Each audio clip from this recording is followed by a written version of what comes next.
A lot of familiar faces for these workshops. I know a lot of you have been to these. Raise your hand if this is your first body signal workshop at all. All right, so we got some new faces here too, which is great. I mean, we do one of these workshops every single month. We take a different topic and we focus on what's the topic of the month. Like sometime like this coming up month, it's gonna be neck pain, back pain, losing weight, recovering from holiday stress. We always pick a different topic. This month we're focusing on CBD. And it's a really hot topic out there. There's a lot of information available out there. Unfortunately, that means there's a lot of good information and there's a lot of bad information.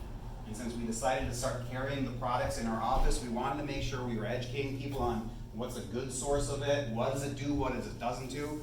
Because quite honest, when I was promoting this workshop to our practice members, getting them adjusted and stuff like that, one of the most common things I heard when I said, hey, we're doing a workshop on CBD, they're like, oh, that's that liquid pop, right? No, come to the workshop because we have to do some explaining to you of what it really is. So that's what all today is all about, okay? And we have an agenda today. So first we're just going to cover some basics. We're going to talk about something called the endogenous cannabinoid system, which is something that's inside of all of us that's working all the time. It's actually pretty cool. And potential benefits of CBD, enhancing that endogenous cannabinoid system. And some basic FAQs, and then overall talking about how do you make sure you're getting a good quality product. So we'll get right into it. So the basics, cannabinoids. It's a class of diverse chemical compounds that reacts with a cannabinoid receptor, okay? So a receptor is basically something that sits on the outside of a cell. It's just waiting for something that fits. It's almost like a key. And only things that fit into that receptor will activate it. So anything that will fit into that receptor and activate it counts as a cannabinoid. Okay? We have, like I was saying earlier, the endogenous cannabinoids or endocannabinoids. Those are made in the body. And there's two main sides, and every time I try to say this one out, anandamide and 2-AG. Those are the two main ones that we produce inside of our bodies, every single one of us. We can also get them from outside sources. So phytocannabinoids, phyto is the, I don't know, it was Greek or Latin, one of those dead languages that means basically plants. So it's plant-based. You get them out of plants. The two most common phytocannabinoids that everybody's aware of, or most people are aware of, THC and CBD. And there's a huge difference between the two of them, okay? So, getting phytocannabinoids in rich foods. What are the foods that we can get it from? Other foods? Coffee. And not all coffee is created equal. Have you guys ever tried the coffee in the office? The Purity coffee? Really, really good coffee, very, very selective about the beans, how they roast it and things like that. It's actually a lot of health benefits to coffee, but it's not the same as like you get a super dark roast, they burn the crap out of it, and now there's carcinogens and stuff like that, or if they don't roast it enough, you're not getting the full benefit of what the bean can provide. So coffee does provide cannabinoids. Black pepper, dark chocolate, not just any chocolate, dark chocolate specifically, flax seeds, hops, if I need another reason to drink beer.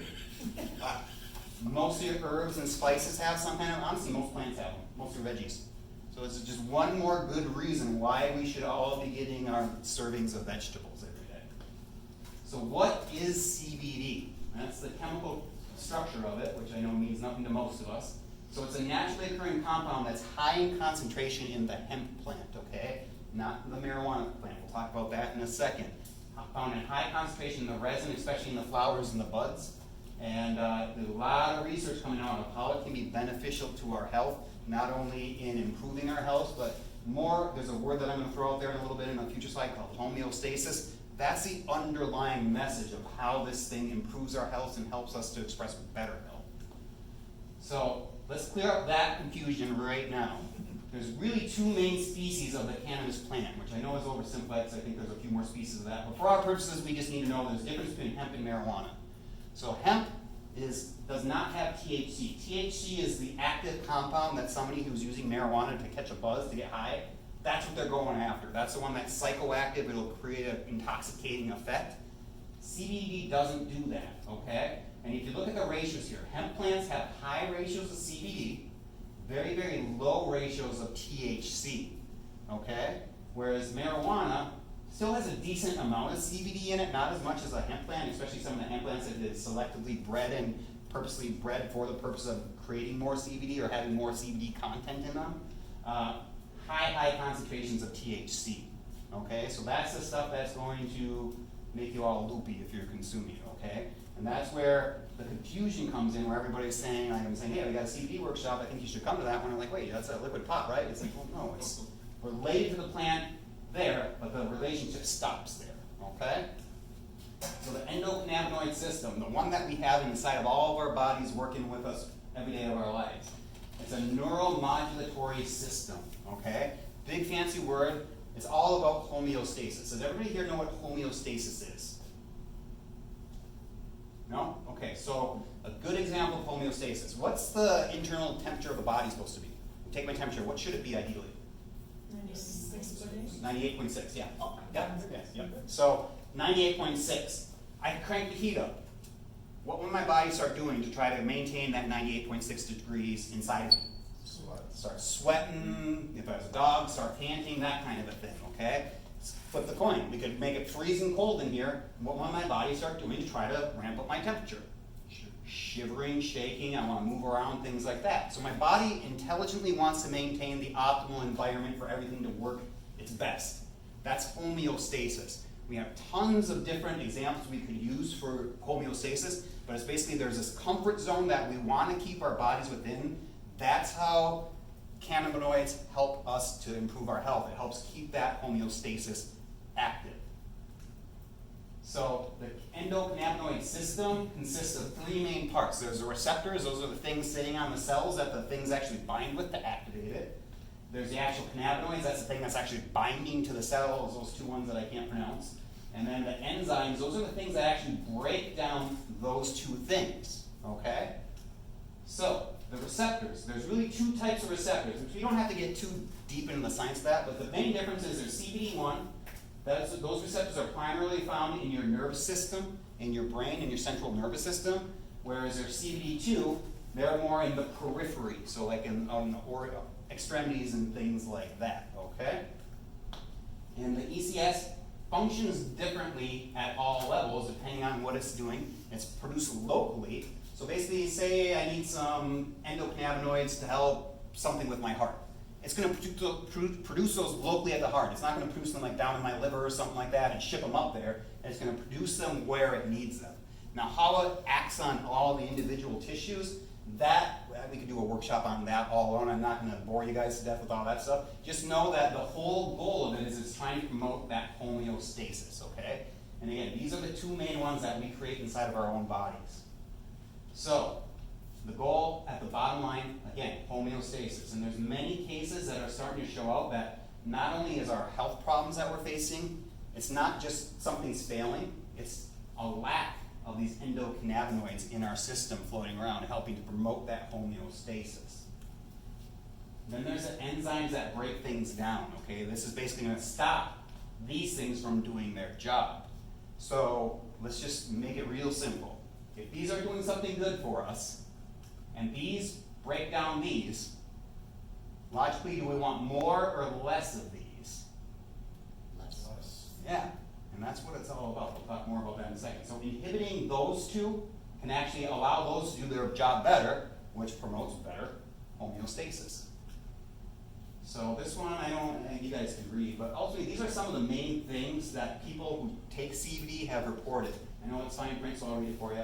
Less stress, anxiety, better memory, focus, concentration, less muscle tension, improved mood, increased feelings of happiness and optimism, less hyperactivity, impulsivity, deeper sleep, improved skin health, fewer headaches, reduced pain. So those are just some of the benefits of people who are taking CBD are experiencing by using the products.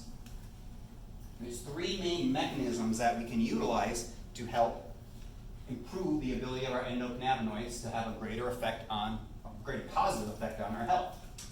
So the first one is just increase the number of endocannabinoids that are available. So there's a couple ways we can do that. Stimulate the production of the ones that we actually make inside of our own bodies, or we can consume more of the phytocannabinoids, the plant-based ones, to increase the cannabinoids in our system.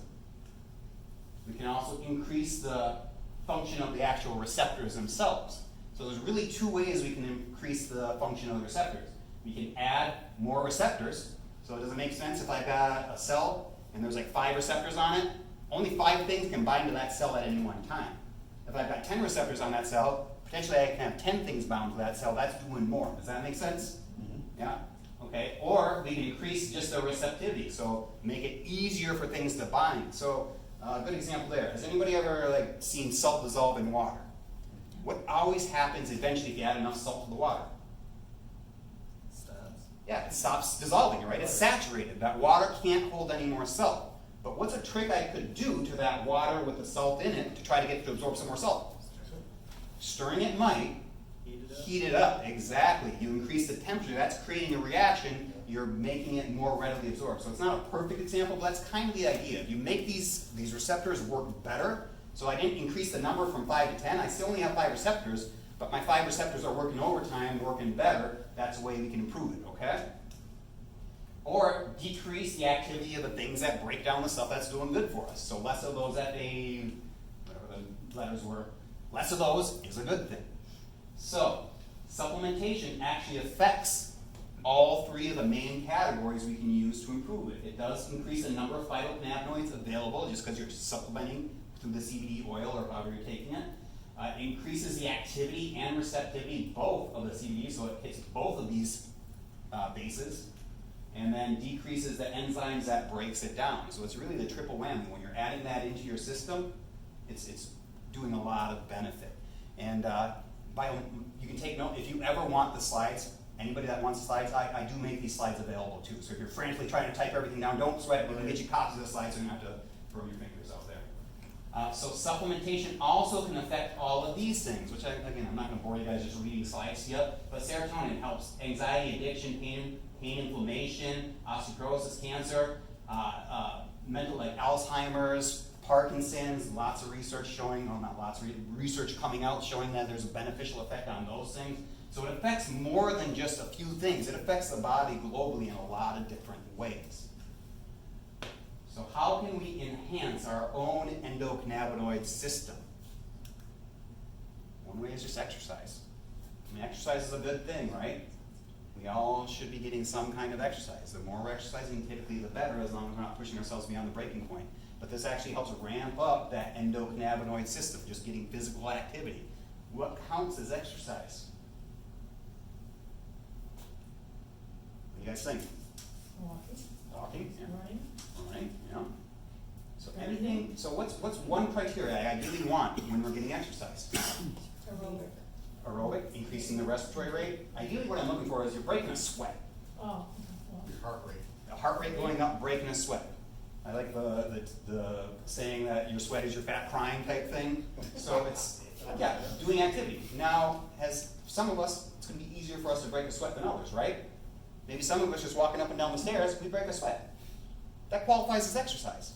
The more you do it, what's going to happen? If I'm breaking a sweat, if I break a sweat every time I get to the top of a flight of like 15 stairs like that, but I make sure I'm doing that 4 or 5 times a day. A couple weeks later, what am I noticing? Yeah, I'm not sweating anymore. What do I got to do? Increase my activity level, and that's how it goes. It's just those little baby steps. I'm not saying you guys got to go out and start running marathons tomorrow or anything like that. If you're not being as active as you could be, get up and walk some. Then you notice, you start doing these healthy behaviors, we start adding more of those healthy behaviors, what do we get? Better health, right? Supplements. So good supplements to help enhance the ECS, omega-3s, probiotics, okay? Fish oil. Probiotics really help with gut health, gut digestion, absorbing your nutrients and things like that. Cryotherapy, cold exposure. Has anybody ever heard about this one? Heard about this one? Yeah. So cold shower actually counts. So I know Dr. Matt's one, I do too. At least the last 5 minutes, sometimes the full shower, cold water, only cold water. Miserable, and I'm starting to finally get used to it. I still don't enjoy doing it. Wakes me up in the morning for sure, but that does a lot. It's not just enhancing the ECS, there's a lot of benefits to that prolonged exposure. In 5 minutes, it's all you really need. If you do 5 minutes every shower at the end, I think that's how Dr. Matt usually does it. He starts off with the warm water. That's usually how I start. Like, start the warm water, get my hair shampooed and things like that. Then I turn around because there's a high concentration of the receptors in this upper back and the trap area up and through here. So what I do is I back in that freezing cold water with the water beating down on my back. I lather up with the soap and all that kind of stuff. Then I rinse off and then I turn around and I do the couple minutes as long as I can tolerate the water splashing in my face. And yeah, it's not fun, but it helps improve your health. Keeping healthy balance of your sex hormones, okay? There's the male sex hormones, testosterone, estrogen, estradiol, that's one of the precursors of estrogen. Maintaining healthy sex hormones. What can screw up that stuff? That's a loaded question. Lots of things, okay? Diet is one huge thing, okay? Like, has anybody ever heard about soy and estrogen? Like, especially the GMO soy and stuff, and the most soy that unfortunately these days is modified in some way. High concentrations of soy, your body creates more estrogen, okay? Lots of ways you can screw these things up. But ironically, some of these previous things that we talked about help maintain this stuff. And that's one thing you're gonna find on this workshop if you're paying attention. These things all work synergistically together. One adds to column A adds to column B, column C adds to column D, all that stuff works together. It's not just one thing in isolation, it's everything together. Reduce your stress. Who has stress on a daily basis? Everyone should be raising their hand right now. Raise your other hand if your life is more stressful today than it was a few years ago. Yeah. That's the trend. Life is getting more stressful, right guys? Is our stress gonna go away? No. We can hope it goes away, but it's not realistically gonna go away. We gotta find better ways to manage it. So there's some basic ideas of things you do. Play with your pets, exercise, meditate, listen to music, take naps. Anything that relaxes you, makes you feel better, makes you happy, do that. Try not to think about the negative stuff, because a lot of times if there's negative things going on, you're obsessing over it, does that help solve the problem? There's a saying, I think it's a Buddhist saying, I'm not 100% sure on the source of it, but if you have a problem and there's a solution to it, there's no point in worrying about it, because there's a solution to it, you'll find it. If you have a problem that there's no solution to, no point in worrying about it because there's no solution, so why worry about it? Why waste the time? So what's the bottom line? Stop worrying, don't worry, be happy. Uptake your phytocannabinoids. And again, our phyto-rich foods, black coffee, black pepper, dark chocolate, flax seeds, hops, spices, veggies, pretty much plants. All plants have some form of them, pretty much. Getting adjusted. How would that help? You guys knew you couldn't get through a workshop with me without talking about adjusting. Come on. So, let's talk about it. Your spine. It's like the breaker board, okay? Lights go out, what do we do? Power's went out. Reset the breaker. Yeah, you go check the breaker box, right? You see the things are split, you flip the switch, what happens? Power turns back on, okay? Hopefully. Same thing with the guy, unless it's some problem. So if the problem's let's not go down that road. So, if the problem is, say this is my breaker box, this is my spine. This nerve, say, goes to control my digestion, my stomach, acid reflux, things like that. I'm having a lot of heartburn. My prilosec every day, I'm eating Tums like candy, it's not going away. Then we flip that switch back on. How would we flip that switch? Adjust. Get in there, get that bone that's out of place, put the irritation on the nerve, get it back in place, moving like it's supposed to, take the pressure, irritation off the nerve, and what happens? Heartburn gone. Your naturally intelligent body fixes the problem itself. The problem wasn't a lack of Tums or a lack of prilosec or the food you're eating. The problem was the nerves controlling everything, not working properly, not allowing you to express perfect health. We remove that barrier, a lot of times our problems correct themselves because your bodies are designed to be healthy and heal themselves. So, subluxation, can we all say that phrase? I'm trying to get it common in our vernacular. Subluxation, okay? Big fancy word. It's not as simple as a joint being out of place, okay? That's part of it. That starts the cascade. There's soft tissue damage. You get swelling in that disc and things around it. That inflammation creates muscle spasms. What's the muscle spasm trying to do? Protect or? Yeah, Joe, if you were about to punch me in the gut right now and I saw it coming, what would I do? Flex, right? I flex my gut. I protect myself. All those paraspinal muscles running up and down. Say I'm subluxated down here, I got nerve irritation down there. My brain doesn't necessarily know what the problem is, it just knows there's a problem. Smoke alarm's going off. It's trying to figure out where the fire is. So it's saying, muscles, you're my first line of defense. I don't know what's going on down there, but I want you to protect it. So what's it do? Lock it down. Don't let things move. Squeeze it tight so things aren't moving. So now we have lack of motion, lack of inhibition. Inhibition is a big fancy word for that pumping action that keeps the discs hydrated. I know I've had most of you when I went over the results of your tests and things like that, we talked about your discs. Remember, that's that complicated organ in between the bones. It's not just sitting there doing nothing for you. It's a really complicated organ, but it doesn't get good blood supply. It doesn't have veins and blood vessels penetrating in to bring the fluids and nutrients in and bring the waste products out. It's all diffusion. It's motion. So creating that motion in there. If I have a stuck joint and that bone's not moving anymore, what's not getting the nutrients and getting rid of the waste products? The disc in between, yeah.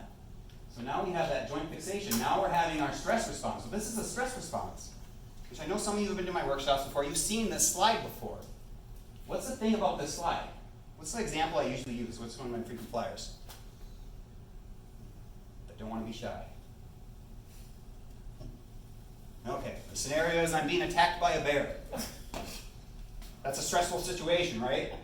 My body's going into fight or flight. I either got to fight this bear to the death or I got to get my butt out of there or I'm dead, right? It's doing all this stuff. Let's say the stress is Dr. Eric was not on top of his game and put this PowerPoint together at 2 o'clock in the morning. Not the case this time, but it's been the case in the past. I'm stressed out because I'm like, I should be sleeping right now, and I'm sitting there fixing slides and making sure my animations work and blah, blah, blah. That's a stress, right? My body doesn't really differentiate between the bear attacking me and that stress, okay? It does all this stuff. When I have stress, my blood pressure goes up. My heart rate goes up. Why? What do you think? It's trying to fix itself. Yeah, it's your, okay, let's go back to the bear. I'm being attacked by a bear. Why would it be advantageous to have my blood pumping better? So Be you're able to running. run faster. Yeah, keeping all those nutrients, the oxygen to the muscles, things like that, the muscle tone increases and your digestion stops. So I just got done eating lunch, a big heavy lunch, and now I'm being attacked by a bear. What's my body not worried about while I'm being attacked by that bear? Digesting my lunch. It'll say, hey, I'll take care of that if you survive this bear attack. You don't survive the bear attack, we don't gotta waste any more energy down there. Then we have increased, mess with the hormones and all that stuff.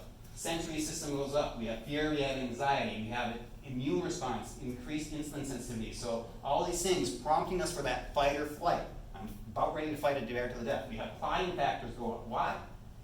Because if a bear bites me or claws me, ideally my body wants to stop that bleeding, because if I'm losing too much blood, what am I going to do? Okay. I'm going to die. I'm going to lose the fight with a bear, okay? So it does all these things. And the tragic thing about today's society is we all deal with stress on a daily basis. Everybody raised their hand. I've done a lot of these workshops at this point, not only in this office, other offices. I've done a lot of these workshops. I always talk about stress. Do you think anybody doesn't raise their hand when I ask them to answer? Some people sometimes don't raise their hand. The people that don't participate don't raise their hands, but they have stress too. We all have stress on a daily basis, and a lot of us are dealing with chronic stress levels. So it's now, I'm being attacked by that bear, but the bear is not really a bear attacking me. The bear is my job. It's my student loans that I'm trying to pay off. It's my girlfriend's birthday party that I still haven't bought a gift for and I have to plan something. It's this, it's that, it's all these things. I've got all these stressors that are always on my mind. Now I'm in that elevated stress response. We never get that natural ramp down. We never get that moment of like, hey, you can relax now because you're not being attacked by a bear. So we're always in that elevated state. We always have this stuff going on. That's a big part of why our health fails us. Subluxation causes that, okay? Nervous system. The big thing is the pain. How much of the nervous system is responsible for pain?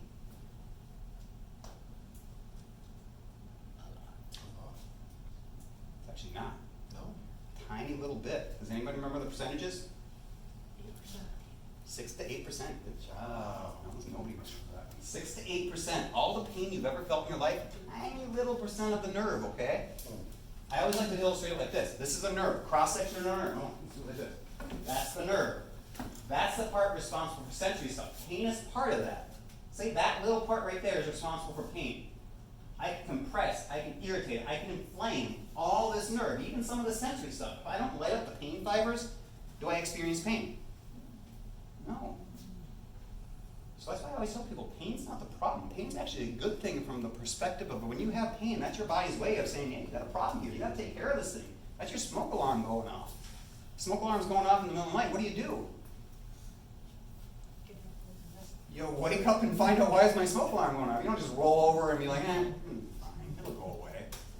You wake up and find out. Pain's a smoke alarm. It's your body's way of saying, I'm not sure what's going on, but I know there's a problem. You got to take care of this problem. So pain.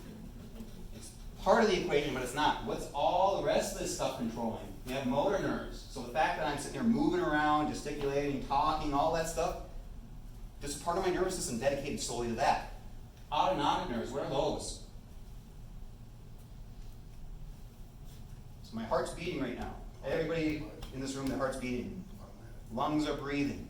Autonomic, automatic. All the stuff that goes on behind the scenes without you having to think about it, that's an autonomic nerve. That's another big part of it. Sensory stuff is actually a really small part of it. But honestly, what do you think is the part that oops, tomorrow. So what's the part of it, unfortunately, that drives most people to meet me for the first time? Pain. Pain. Majority of people that I see for the first time, they're in some kind of pain. It's not like, oh, I woke up this morning and I just decided to get my spine checked and see how I was doing because I just want to keep myself as healthy as I can be. It happens, but I'm going to say it's like 1 out of every 1,000 person that walks through that door. Pretty much everybody has, I'm in pain, and it's not just the pain, it's the pain that's doing what? Interfering with their life. Because people deal with pain. They'll deal with pain until they can't deal with it anymore. That's the 5 most dangerous words when it comes to your health. I'm going to guess. Maybe it'll go away. We've all said it, right? We've all been there. I've been there. So it goes away. I had pain. Then it went away. Did my problem necessarily go away? Or did my body adapt to the problem? Because what's your body? Smart. It's going to try to adapt to every stress you throw at it throughout your entire life. Now it's just saying, okay, I got this going on. I'm just going to do the best I can to work around it. Then you become used to that. Now your pain threshold has increased because it takes a bigger stimulus to trigger that emergency response. Because the smoke alarm's always going off to some degree in the back of the mind. It's just going to ignore it. It's kind of like you smell something nasty, you hang around in the room, you smell the same nasty thing, whatever, while you get nose blind, right? You get used to those stimuli, and it takes a bigger stimuli to get the same response or a similar response. And then there's a wellness paradigm. I know a lot of you have seen this thing. So we're all on this spectrum at some point. We have neutral. That's like nothing, it's not good, it's not bad, it's kind of neutral. We have unhealthy, we have lots of problems over here. We have optimal health where I think everybody truly wants to be, okay? Most often I meet people over here. It's not the signs. Signs are like, oh, I got a little crick in my neck. That'll go away. I'll ignore that. Now I've been ignoring it. Now I got symptoms. Now it's like, now my hand's going numb. I can't feel my fingers anymore. It's really starting to, I can't turn my head when I'm driving, things like that. That's a symptom. Sometimes it goes even to disability where it's like, hey, God, I'm crawling in like this because I literally can't stand up straight, okay? That's where I meet people. Now the thing about this spectrum is we're all on the spectrum and we're all moving on this spectrum one way or another. You are never static on this thing. You are always moving in one direction or another. The decisions you make, the behaviors you do, are going to push you this way or they're going to push you this way. And that's what these workshops are about, is trying to help educate you guys to make more decisions to push us this way. Because you see all the factors of the healthy side, being aware, educating yourself, allowing yourself to grow and improve.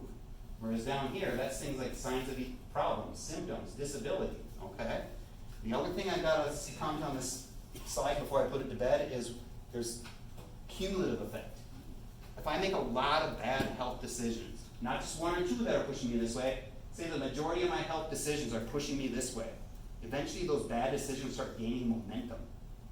And then it doesn't take, okay, now I just start eating some vegetables, that'll fix all my problems. No, I gotta start eating some vegetables, I gotta start exercising, I gotta doing a lot of healthy things to just stop it from going in the wrong direction and start heading back in the right direction, okay?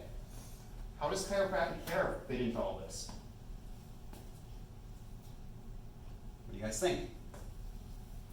Helps you move in the right direction eventually. Exactly. It helps to allow your body to express higher levels of health by allowing you to process things like it's supposed to, adapt things like it's supposed to, function like it's designed to. Your bodies are crazy, crazy smart. Think about all the things all of you are doing right now without even thinking about it. You got hearts that are beating, pumping blood.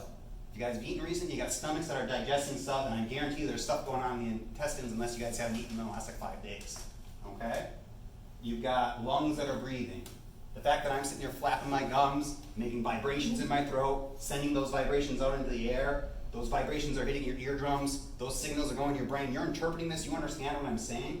All this stuff goes on without you thinking about it. You guys are miracles. Can we all agree to that? It's amazing what our bodies can do. We're just given this thing. And unfortunately, the fact that we just get this thing for free is the reason that a lot of us don't take as good of care of it as maybe we should. I hear stories of people like, I invest in a horse. I spend a lot of money making sure my horse is healthy and optimal. I know some people that get their horses adjusted, but they don't get themselves adjusted. Why do you think that is? I got my body for free. I take it for granted. My horse I paid a lot of money for. I want to protect my investment. And that's unfortunately what a lot of people, the mentality is, until when? Still different So you're pain. so far on this one, there's no other option, and unfortunately, that's where I meet people for the most part, okay?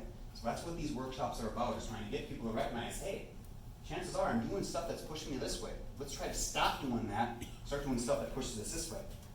Routine chiropractic, keeping those nerves working and flowing, that's gonna help push you this way. So, how do you know if you have a subluxation? What if it's asymptomatic? There's a stat out there, something like 70-ish% of all subluxations, you don't feel them, because it's not irritating that small percent of the nerves that are affected. Or some of you, especially some of you that I did the report with. What did I talk about? One of the things. I didn't ask about, hey, when did this start? I did ask that. Then I asked, when did you first notice this kind of problem? Or when did you first notice a problem in your neck, even if it's not like it is now? And they're like, no, I never had a problem in my neck. And I'm like, okay, maybe, maybe not. Have you ever had any traumas? Car accidents, things like, well, I got in this car accident back when I was 20 years old. I was doing something stupid. It wasn't my fault. I was driving, and I was just took a curve too fast, gravel road, went out there, and yeah, airbags went off, car rolled 3 times. It wasn't a big deal. I was fine.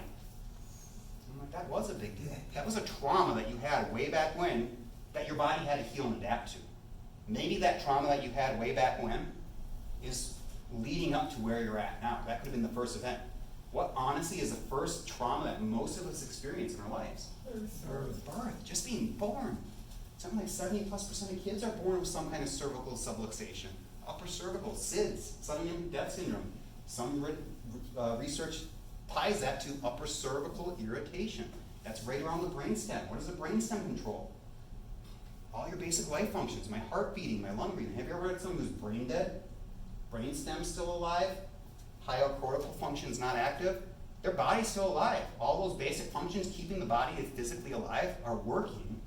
It's just, unfortunately, the connect to have them be like the individual that you might have known at one point, that's been disrupted, and sometimes beyond the point that we can't get it back. So you have to get checked ultimately to know if you have a subluxation. Sometimes you know. Sometimes that smoke alarm's going off, you know you've got a problem. A lot of times they don't think, I don't get them coming in and saying, Doc, I'm subluxated, I got a problem. I say, Doc, I got pain in my neck, it's going down, I can't feel my hand, I can't turn my head. I got a problem. It's like, yeah, you do. And then I gotta explain all that to them. And it's a very thorough process to find out where these things are. We do instrumentation, our scans, that everybody loves doing. We take pictures, right? You guys have seen the pictures of your spines, a lot of you. We go over that. We do palpation, these fingers. I spent a long time training these fingers to find these things. So when I'm feeling along and you guys are like, oh, how do you find that sore spot? I didn't even know it was sore. It's like, lots of practice. I've been doing this for a long time, okay? There's a lot more into it than just like, hey, something's out of place, I pop back in place, everything's honky-dory. It'd be nice if it was that easy. I would love if it was that easy. Unfortunately, it's not that easy, or not that simple of a creature. So let's move on to some of the CBD FAQs. Will it make you high? No.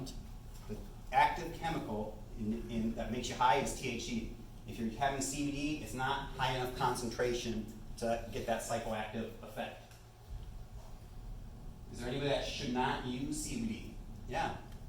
If you have a medication that says you shouldn't take with grapefruit juice, which are usually your blood thinners and anti-seizure meds, there's a chance you shouldn't be taking CBD because there will be a reaction there, okay? But stuff like that, you definitely want to talk to either a family doctor who's prescribing the medication, or ideally your pharmacist who is supposed to keep the watch guard of all the things that you might be being prescribed and make sure there's not contraindications there and stuff like that, to make sure that everything's, those would be the people to talk to about that kind of stuff if you are on one of those meds. Will it show up on a drug screen? That's an interesting one. It might. There's a small percentage of THC in some of the products. Some of them they selected out. So those would be the ones I would, so if you're like, say you're working with the government, it's 0 tolerance. You can't have 1 milligram of THC in your system, or they're gonna can you. Those are the people that probably should steer away from some of the full spectrum, broad spectrum, which we'll talk about here in a minute, products, and go to the ones that are specifically, they get all the THC out of it. But I always like saying, it's kind of like, have you ever heard of, if you eat poppy seeds, you might test positive for opium? Same kind of concept. It's a false positive in the sense of you're doing your CBD supplement, you're not getting high doing a bunch of pot, and it just shows up you have some THC in your system because you have a minute amount of it. And if you have a zero tolerance policy at your employer, that could potentially land you in some hot water. So you do have to be careful with that. Is it safe for kids or even pets? That was probably the most frequent question I got when I was promoting this workshop to practice. Can I use it for my dog? Which, yeah, there's research showing that it's safe and effective for children. You definitely want to do a lower doses so you don't give them the full adult dose. You monitor them closely. Same thing with animals. And the trick with animals is there's a carrier oil, which we'll talk about here in a second. We'll talk about it now. Carrier oil. It allows your body to absorb it, okay? So if MCT oil, I'll talk about that more in a minute. That's the best carrier oil, but you gotta make sure the carrier oil, especially if you're doing an animal, is okay for that animal, okay? So I actually, the one I thought would be bad was avocados. I did a Facebook Live post about it one of those days, because avocados are really toxic for dogs. Like the skins, the pits, the bark, the leaves, all that, really, really toxic for dogs. But apparently when I did the research, avocado oil in moderation is okay. So you just want to make sure you're not giving him a human supplement thinking that is okay, because there are certain things that certain animals shouldn't be having. Kids, it's a human, so it's safe. Anything you can give a human is safe to give it. Just lower that dosage, especially until you know how it's affecting them, okay? And again, any questions, concerns, always talk to your pediatrician about that kind of stuff. Side effects. So there are some potential side effects. Usually they're rare. Usually they're associated with a really, really high dose. Some of the common side effects reported are things like drowsiness, dry mouth, changes in appetite, lightheaded, slight drop in blood pressure. But again, those are usually a high concentration of CBD, so they're taking a lot of it. So, what should you do if you take too much? I mean, some of these are kind of tongue-in-cheek, but you got cotton in the mouth, drink some water, especially right after you take your CBD, okay? You got a slight decrease in blood pressure, drowsiness, those kind of things. I always tell people, like most medications, don't go driving, operating heavy equipment until you know how it affects you. So I just did my CBD droppers for the first time ever, and now I'm going to go and drive up to the UP and visit my family. Probably a bad idea, because I don't know if I'm just going to make me drowsy, and I don't want to be less alert when I drive, and I don't want you guys to be less alert when you're driving or doing something that's potentially dangerous, okay? But that's the recommendation, is reduce the quantity that you're taking, reduce the dosage, or like drowsiness. Well, if you don't mind making me drowsy, when's a good time to get drowsy? Before you go to bed. Take it before you go to bed. So CBD versus hemp oil. This is a big one, and I had a lot of people in the last workshop that we did on Thursday, they got burned by this one. Because there's a lot of people out there trying to peddle this kind of stuff. And they're all just jumping on the bandwagon of CBD, it's in the head. I mean, I was driving on a Family Video. They sell CBD at Family Video now. But then you see things like hemp oil. You think, oh, it's just made from hemp. It's everything. It's just the hemp seed. So I get the CBD, I get all the good stuff. CBD is made from the concentration of the stems and flowers that has that high concentration of the resin, okay? Hemp oil is made from the seeds, which don't have much, if any, CBD in them at all. So you're not getting what you're looking for. The labels on CBD oil will show the ratios of CBD and THC if it's in there. So you know you're getting a quality product if it has that stuff listed. If it doesn't have it listed, I'd be wary of that one. This one will say made from hemp. That's all it will say. It won't say anything about percentages. This one's tested for consistency if it's a good product. I'm assuming that they're not all tested for consistency, but a good product is going to be tested. This, often minimal testing, not well regulated. We'll talk about the regulation of supplements and stuff. This is healthy, non-toxic extraction methods, which we'll talk about here in a second also. This often they use harsh chemical extraction methods, and those chemicals are not great for us either. So this stuff, I don't really advocate it at all. It's not doing anything for you, nothing good. This stuff can do a lot of good for you. So choosing a good supplement. So there's a lot of things you want to consider. You have them all listed there, we'll just get right into them. Growing standards. So the farm to table mentality, okay? The mentality there is if you have a company that makes CBD oil, they're involved in the growing of the hemp, the processing of the hemp, everything from when it was in the field to when it's in that product in your hand, and they're in control of all that. Those typically are the companies that are more invested. They're more concerned about the quality of their product, so they're going to give you a higher quality product. I like organic, grown locally, all that kind of stuff. There's actually a lot of hemp that's been outsourced from China that's not great quality. So that's where it's like the whole supplement, usually my recommendation to supplements anyway, you don't want to buy the cheapest stuff that you can possibly find. You don't want to go to Walmart and get the, whatever the Walmart brand is, Great Value or something like that. Get the buy two and get one free or something like that. Look at all these supplements I got. But most of the supplements you're eating are just garbage. They're not really doing anything for you. Delivery method. So this is that carrier oil that I was talking about, okay? MCT oil. Does anybody know what MCT oil is?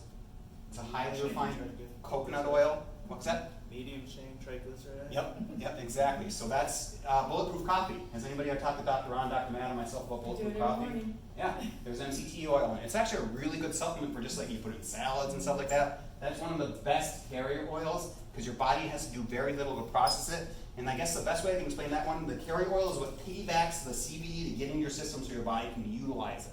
If you just put the CBD into you, things like your stomach acid and stuff will denature it. It won't get through your intestines. It won't get absorbed in your body and utilized where it needs to be utilized. Some good ones are hemp seed and olive oil are not good carriers. So MCT oil is really one of the best ones, but you gotta be careful about what the carrier oil is. You can transmit it transdermally, so like the patches, the creams that you rub on, things like that, it absorbs pretty readily through the skin also. And the nice thing about the transdermal absorption, like I know Dr. Matt's been using the cream on his knees. I want that to affect locally because your body creates those endocannabinoids locally. If my problem is my knee, my bad knee from skateboarding when I was younger, ideally I want to focus that right there. Whereas if I take the droppers in my mouth, chances are it's going to get to where it needs to go, but there's other places it might be diverted to before it gets to where it needs to go. Where I have the cream readily and locally available, bigger impact for what I'm trying to. So it depends on what your goals are. Full spectrum versus broad spectrum versus the isolate. So the full spectrum, if you can take it, is typically the best. Now that one's going to have potentially a higher concentration of THC, not enough that you got to worry about I'm going to be all doped out of my mind or anything, but if you're worried about a drug screen, it might show up on that, okay? But it's got everything in it. It's got all kinds of things that work synergistically together to get the best outcome, okay? So if you can take it, that's one of the best sources. Broad spectrum is comparable to full spectrum, they just do things to get the THC out of it. So this is usually safe to take if you have to be concerned about the THC content. Then there's the isolate that just has CBD only with the carrier oil. That's basically if you really want to be Puritan about it and make sure I'm getting nothing but CBD, that's where the isolates are for, okay? And then there's the manufacturing process. How do we get the CBD oil made? The best process is CO2 extraction. They take pressurized carbon dioxide, they run it through, that's the cleanest, it's the safest. Versus some of the other extraction methods, harsh chemicals, solvents, low-grade alcohol, butanes, things like that, things that we don't necessarily want to be putting into our bodies, but those are the chemicals that they're using to get the active thing that we want in our bodies out. Some of that stays in that product, so it's not as high as a quality product. So, things that you avoid at all costs, anything in this list. So it's almost like the nutrition label, if you can't read it, probably not good for you. Things like sunflower oil, olive oil, they're just poor carriers, so if that's the carrier your product is using, it's not the best one. There's better ones out there for you. All these glycols, glycerins, lecithin, all this stuff, none of that's good for you. Basically, the only things you should see on there, stevia is okay, it's a natural sweetener, there's no sugar in it and things like that, but it'll give it a little bit more pleasant taste. Maybe some essential oils that won't affect the absorption or everything, but sometimes like you get a little mint oil or something in there, it gives it a little bit more pleasant taste. I'm not opposed to making something taste better if it's what's going to make you help take it or something like that, but you don't want a lot of these additives added in that aren't really doing anything and if not hindering. Third-party testing, this is huge. So does everybody in this room understand how supplements are regulated in this country? Regulated? They're really not. Not at all.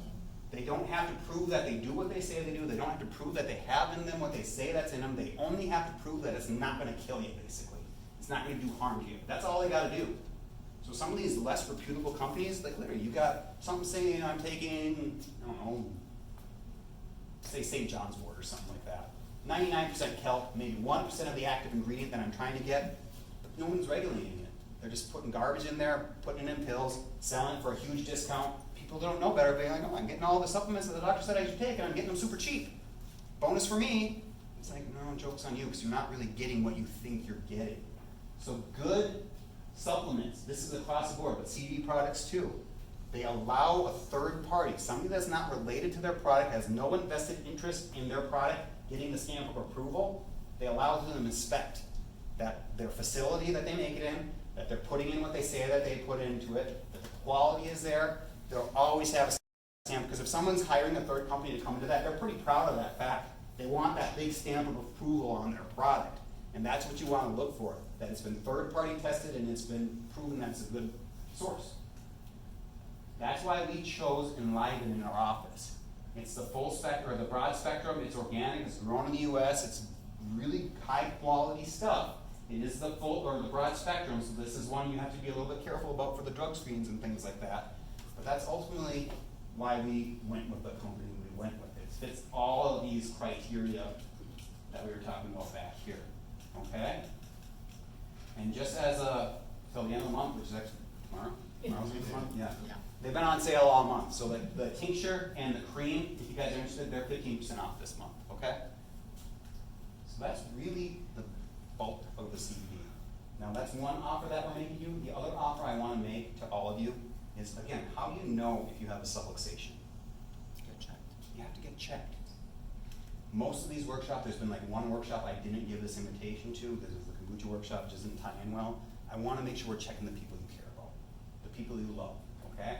One of the biggest enemies to our health is just the procrastination. I wanna remove that barrier for people, okay?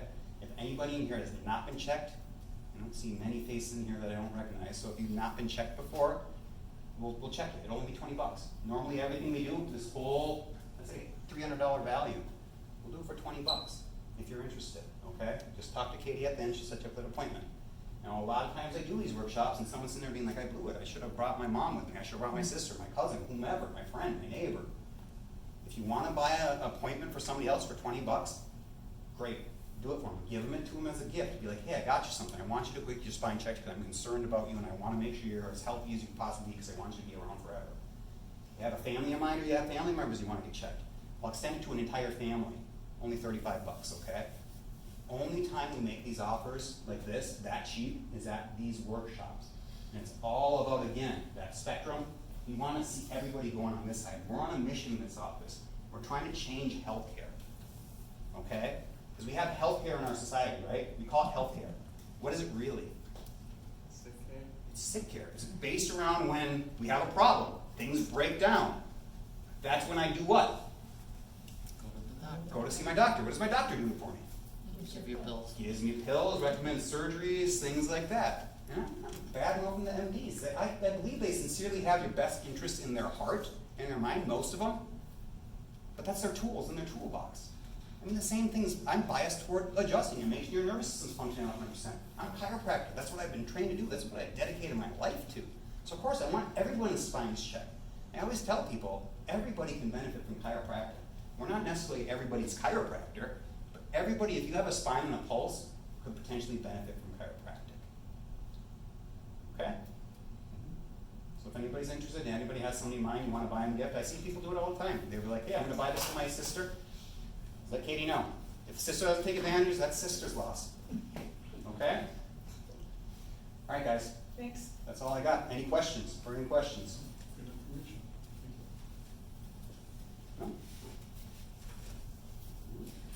When you talk about carrier oil and your pets, are you talking about taking a carrier oil like the coconut oil and putting No, it no, in no. the- It should be already done. That's what you're. So the okay. product you get will have it in there already. Okay, so Yeah, that's you don't, how you're not being a chemist at home being like, here's my Right. CBD, here's my oil, mix it together, Okay, shake it up that's real what good. I'm Yeah, sure. no. Okay. Yeah. If someone's trying to get you to do that, don't buy that one. And same thing, because I was researching for pets, I was trying to find the one, I couldn't find one specifically that said this is a bad carrier oil for dogs. I didn't see anything about cats, I'm a cat person, but apparently nobody gives CBD to their cats, everybody was asking about the dogs. But I didn't see anything specifically saying don't give this to your dogs. I didn't find one. I did see several of them that they were using MCT oil, which is, Yeah, the coconut oil is good for it. yeah, They so. use it with essential oils. Yeah, and a lot of them said that even if it's something like the avocado oil, it did say it can have reaction, but as long as you're using a lower concentration, it's pretty much safe. I was actually shocked by that one, because I was figuring that would be a no-go across the board, because I've heard about toxic avocados all for dogs. And apparently the oil I in didn't small know that, amounts but is that's okay. good to I don't know. know, if I had a dog, I probably wouldn't be like, yeah. They said it's okay on the internet, I'll just trust it, I'd probably check the quality source. Yeah? Any other questions? What's the difference between CBD and kratom? There was a guy, I had a conversation with a guy the other day about kratom. I'm not familiar with kratom. He said it was he said you could take one thing of it and supposedly you wouldn't have any pain all day. I have no idea, I didn't get into Do you know how it's spelled? K-R-A-T-A-M. Okay, I'm gonna have to look that one up for you. I'm not sure. Okay. Yeah, does anybody here, Could it be just a brand? I Brand heard a name? podcast about them. It was just, Okay. That was my first gut reaction, this is a brand, guy behind the but- counter, I guess, he tried something to me, It's and a I type asked him what it of was, and he plant. just. You know, I think I saw. You know what? They Wait, can't patent Hyde it, Park so I think in they're trying to make it 28th Street. illegal and stuff. I think I have heard of that, I think I have heard of it, yeah, I'm not hundred percent sure. Up a vape shop up by the truck But stop. I'll look into that for you, Jesse, I'll see what I can turn up, and then I'll shoot you an email or something like that, I'll run to your office, I'll let you know. I'm more or less just curious about. Yeah, no, I am too, and that's what I love, the question part of things, is a lot of times I get questions that I don't know the answer to. Kraton. Okay, cool.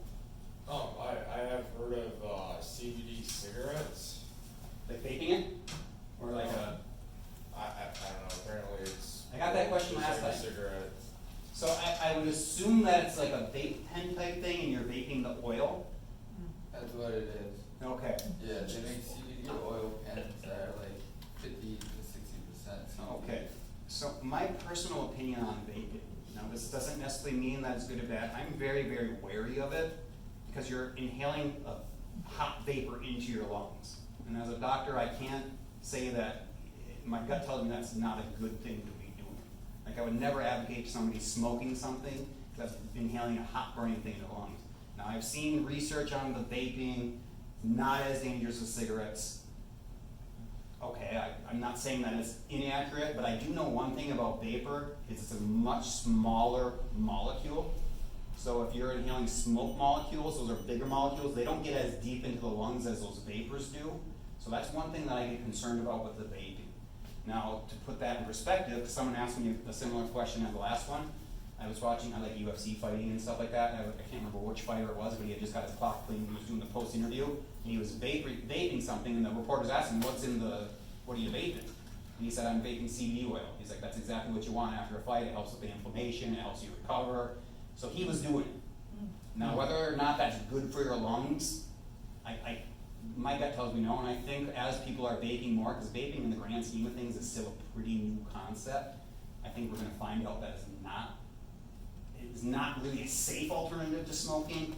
It does a lot of damage still, but maybe it's not quite as bad. Well, I also just heard that, the government in 10 months is shutting down all the vaping companies. I because they're wouldn't be not shocked FDA by that at all. No. There's gotta be a fine line in between there. I don't know if you ever heard of like those dab pens and things like that. That's like high concentrations of THC, and you hear stories of people doing crazy, stupid stuff because they do it not expecting it to hit them so hard, and next thing you know, they're like falling asleep while they're driving or something like that. I would imagine that's why the concern is, especially with how poorly regulated a lot of supplements are. It's like has anybody ever heard of like the bath salt craze that was years ago, where it's like, oh, we have this legal form of something that I can ingest into my body to make me crazy, hyped up, or whatever it was doing. They got away with it for a while, and then eventually they put the kibosh on it. So those kind of things I tend to look at like that. I mean, good sources, good ways to get it, the tincture, the droppers, transdermally, so the patches or the cells or something like that, or those ways. Those are the ways I would personally recommend. Yeah, good question. Anything else?